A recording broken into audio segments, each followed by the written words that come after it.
Switching off fuel is SOP during engine failures. AI171 crash report. Laughable pilot body chief 72 hours after the preliminary report on the Ahmedabad Air India plane crash. The outcry over what really went wrong continues.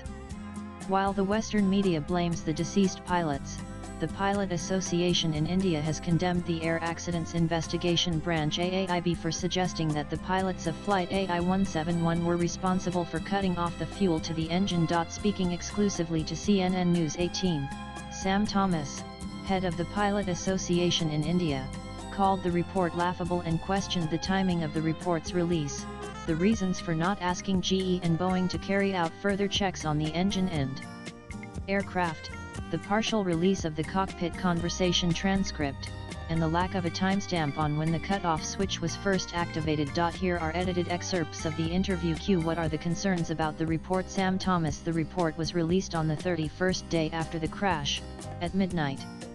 It did not have signatures from anyone. The same report was released by Wall Street Journal a couple of days earlier. How did that happen? There are a lot of inconsistencies. Simple things like the full form of FADEC, full authority digital engine control, and not dual engine control as mentioned in the report. If you make elementary mistakes like that, then what can I expect from you? In the detailed analysis there is a selective leak of one sentence from the CDR conversation between the pilots, not showing the altitude at which the aircraft was flying. The report talks about the speed but not the altitude. So all along, it appears to be a very short job being done. We were always of the opinion that transparency is essential, using subject matter experts, and not bringing people from the Air Force who know nothing about air crash investigation. They claim to be experts and are sitting in courts of inquiry. This is a highly technical modern-day aircraft, which requires in-depth knowledge of the system to proceed further. You need qualified people, and that, I find, is lacking, and therefore, we do not have confidence in this particular report. We would prefer something along the lines of a judicial inquiry. What is your concern about the cockpit transcript? Sam Thomas. The report has led to more confusion than clarity. Using one line from the cockpit voice recorder to insinuate that the pilots cut out the fuel control switches is misleading. This action is actually part of a checklist if you lose both engines.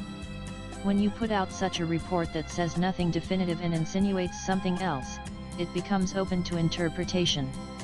A lot of people who have not even seen a picture of the airplane are commenting on it. Very irresponsible comments are being circulated, regarding the pilot's deliberate action to crash the plane, and it is making rounds in the Western media. Are you saying that moving the fuel switch from run to cut off and then back is part of SOP in case of an engine failure? Sam Thomas. That is the only action you can take when you lose thrust on both engines. It comes as part of memory items that instruct the fuel control switches to cut off and then back to run. Press and hold the rat for 1 second, and thereafter continue. This is standard operating procedure. It is mandatory.